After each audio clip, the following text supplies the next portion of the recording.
Hey, Coach, obviously, the big question is, how's Donovan? And, if you guys have to go and survive a stretch without him, what are some of the things that you guys can do, without him in the lineup? Well, first of all, obviously we hope that it's nothing serious, but they're in the process of, doing everything they can do to assess that. As far as, playing without, any player, whether it be Donovan, Mike, Rudy, whoever it is, there's stretches of the game, every game, guys don't play 48 minutes. So, things are different. Obviously Donovan, such a big part of what we do that, like any player that's out, you miss him, but you try to figure out ways to, to play well and win, regardless of who's available, because those things are going to happen. And we have to be prepared for that, regardless of who it is. But obviously Donovan, it's, he's, as I said, a big part of what we do, but that's where guys got to come together and try to figure it out. Andy Larson, Salt Lake Tribune. And what were Donovan's spirits like after the game, and kind of were his teammates able to talk with him afterwards? We didn't have a chance. I come in and see you guys right after we break with the team, and when we speak to the team, it's more general. But you guys have got a chance to talk to him. Ben Anderson, KSLSports.com. Quinn, as far as the game itself goes, another slow start. It's like 6 or 7 games in a row now. Is it the same thing, or are you seeing different things? I'll have to watch the video to be even more specific. I think the common denominator that I think I've mentioned this consistently is we just have to begin the game playing solid defense, and we didn't have the requisite level of aggressiveness, whether that meant our pickup points and our ball pressure, guys on the weak side being more alert, aggressive, and shifted. There's just a level of urgency that you have to have.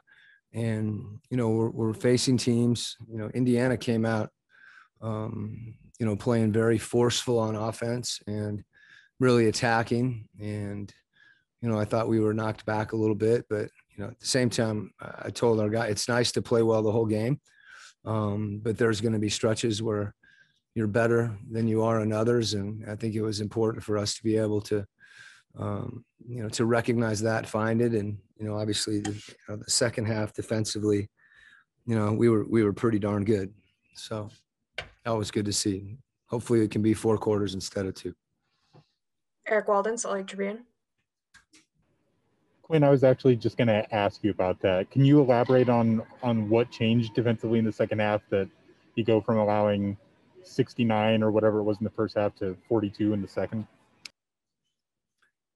Well, sometimes, we look for kind of a list of things that maybe you do differently. And, although there's we played in the second half, we switched pick and roll for about 3 or 4 minutes, but I don't think there was any one thing from an adjustment standpoint, as far as it was just kind of a general level of focus and aggressiveness. And that manifests itself a lot of different ways.